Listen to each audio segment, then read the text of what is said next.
What's up, guys? What's up, guys? It's your boy DS, and today we're going to be going over the Wagasa, or the bladed umbrella, whatever you want to call it. This weapon is easily the fastest weapon in the game, and I thought this was a really cool weapon as soon as I saw how it played. So yeah, I wanted to go ahead and make you guys a guide so you guys can see exactly what you need to do and everything like that. So starting out, we're going to be going over the light attacks, and it's nothing crazy. As you guys see right there, 5 swings. And then looking at the heavy attacks, a dash, and then you jump back, and if you press it again, you will do the little like downward swipe. So dash, and you press it again for that. Now on top of that, you do have a special, and your special is going to be your parry, which is, we're going to get into that a little bit later, because that is like a really big part of the bladed umbrellas like kit, and there's a lot of things that goes into that. Now that we're done talking about that though, I do want to talk about the extra skills as well. So if you dodge and then press your light, you do like this swipe, and then if you dodge and press your heavy, you'll do like this little thing right here. So that is your dodge light and your dodge heavy. So now that we're done talking about all that, let's go ahead and get into the Karakuri attacks. Obviously the first one going to be the box, just this downward slice right there. The next one is going to be the spring, and you want to time this right, because it does push you like really far away, and you can go over the enemies if you're too close, or you do it too late, or whatever the case may be. So whenever you do it, you just want to make sure that you time it right. You want to do it pretty much as soon as possible if you're closer, and if you're farther away, you can wait a little bit. But yeah, one of the things I do want to talk about that are very important is the torch. Now the thing about the torch is, obviously you do your swipe, but the main thing is it ignites your weapon, and seeing as this weapon is going to have some of the highest damage per second ticks out of any weapon in the game, once you get your bar up, the torch is going to be a really nice addition to the weapon once you start stacking your special bar. Then if you look at the glider, you're going to come down, and then you do like this upward slash right there, and that is pretty much all your Karakuri attacks that you want to do. So now that we're done talking about all that, I do want to get into the parry. So if you guys don't know, the weapon does have a parry, but I'm telling you up front right now, the parry is like such a small window, and it is very misleading. And the reason why I say that is because I initially thought the parry was the umbrella, like, at the end of it, right? At the end of it, you're holding it in front of you. If they hit that, you'll parry. No. How it actually works is the very start of it, right? The little white flash is the parry. So you need the attack to hit you pretty much when you're pressing it for it to activate. And you'll know when it activates because it will like not do damage. See, as you guys see right there, I missed because I did it too early.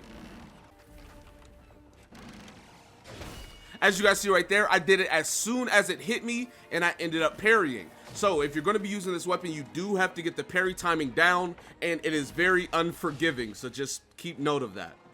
Now, getting into the bar on your left, as you guys see, you do have a bar, and the bar has 3 stages. As this bar goes up, your weapon will do more damage, and your weapon will do more strikes. So right now, you're not doing that many strikes whenever you're swinging your weapon. This is in the beginning of the phase. You're going to be doing no damage here. But if you max out your Wagasa, as you guys see right here, I do have it maxed out, and now that it's maxed out, you are going to be having a lot more strikes in your combos. As you guys see right here, you are going to be doing a lot of ticks of damage. So with that being the case, that's why you want to be using the torch, and that's why this weapon is so deadly once you max out the bar. Maxing out your bar is going to be the single thing that you want to do as fast as possible, as much as possible whenever you're fighting Kimono. Now, I already know you guys are going to ask, how do you max out the bar? Well, there's 2 ways to max it out relatively fast, and I'm going to show you guys. The first way is parrying. When you parry, it gives you almost all of 1 bar, as you guys see right there. And as you parry, it will continue to give you bar, as you guys see. Now, that is one way. Now, the second way to raise it is just attacking. Any form of attacks will do. Anytime you're attacking, it will raise the bar, and the higher your bar, the more the bar raises because the more attacks you technically do. As you guys can see right here, I swing once, and that is a bunch of different attacks. And then if you keep going, they're all just going to be multiple attacks stacking on top of each other, which is going to net you more bar. Now, once your bar is maxed out, it becomes one of the best damaging weapons in the game because of this move.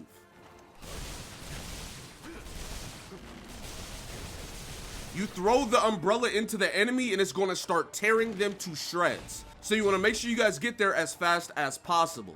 Now, as far as your gauge going down, your gauge will only go down if you don't damage anything in about 8 seconds. So anytime a kimono, switches, places, unfortunately it will go down, but it is pretty easy to build back up, so you guys are fine. Now, another type of attack that this weapon allows you to do is if you use your parry and you don't hit anything, you can actually swing after.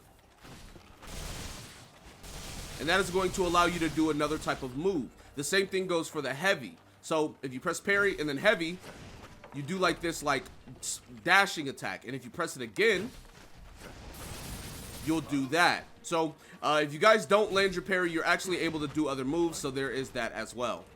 Now, let's say that your bar is maxed out. What are some of the damaging things that you want to do? Well, one of the things you want to do is your aerial attack. If you guys don't know, in the air, you can actually reset if you use your parry. So normally, that is what it is. But if you guys parry,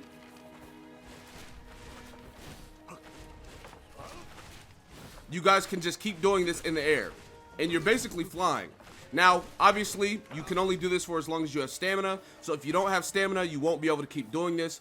But the thing about that is, you can do this until you run out of stamina, and then go into your heavy attack, and then go to the ground. So that is going to be the best way for you guys to do damage. You want to make sure you're using your parry attack on the ground as well, because this is going to send the umbrella out. So you can do that. And then whenever you get your stamina back, you can go into the air with your heavy attack or jump. Either one's fine. So you'll do something like this. And then you have your stamina back. And then you can go into the air and do whatever you need to do. And then after that, use your heavy again. And then you can go into these attacks right here. This is going to be the easiest way for you to do the most amount of damage possible. You want to just loop your ground attacks into your air attacks into your ground attacks over and over. And obviously, if the kimono is attacking or whatever, you need to get out the way. But besides that, that is going to be how you're dishing out tons of damage. Now, at the beginning, I did talk about how the parry is unforgiving. And with it being that way, if you miss your parry, you're kind of just sitting there waiting to get attacked. But the thing about that is, you can actually reset your parry with a light attack. So let's say you miss your parry window. As you guys saw, I did it twice. All I have to do is press your parry, and then press your light, and then press parry right after. Whenever you parry, it does use stamina. So if you guys don't have any stamina, you will not be able to parry. So anytime you're trying to do this, it does work. Just don't spam it, because if you do, you won't be able to parry. Like I said, this umbrella is going to be a really great damage tool, but that's only after you guys max out the bar. If you don't max out the bar, you're not going to be doing any damage. So just make sure you get your parries down, make sure you get your combos down, and make sure you get all your information. And once you have all of that, you will be dishing out crazy amounts of damage with this weapon. Looking at skills to use, you obviously want to make sure you have as many stamina skills as possible, because you are going to be using a lot of stamina with this weapon. So any stamina that gives you stamina regen, don't lose stamina, whatever the case may be, any stamina is going to be really good for this weapon. Now, on top of that, you are doing the most damage ticks per second out of any weapon. So having crit on this weapon is going to be really good, because even if you have a low amount of crit, you're going to be hitting so many times, you're going to still be critting quite a lot. But anyways, getting into some of the specific skills that you want to have, instinct parry is going to be one of them, just because you will occasionally trigger a parry move automatically. This is going to be really nice, because even if you don't hit your parry, you will end up parrying. Now, the difference between this one and normal parrying is that you will parry, you will get your gauge up, but you will still take damage. So that is the only difference between this one. But as long as you have it on and you get the parry off, that's all that matters. Taking a little bit of damage is nothing in comparison. Parry Boost Fury is another one. This is going to be really nice because anytime you do a successful parry, you will get an attack boost, and you obviously want to be parrying damage as much as possible, simply because anytime you parry, you will not take damage unless it's the instinct parry, which automatically does it itself. Now, two more are going to be Parry Perfection and Dodge Master. Parry Perfection is going to basically allow you to fill your gauge up even more after you do a successful parry, which is just going to add on to you getting to your max bar as fast as possible. And then Dodge Master lengthens the window time of a successful parry. So originally I said that the window to parry is very small and unforgiving. This is going to give you a lot more window for you guys to parry, which is going to make you parry a lot more often.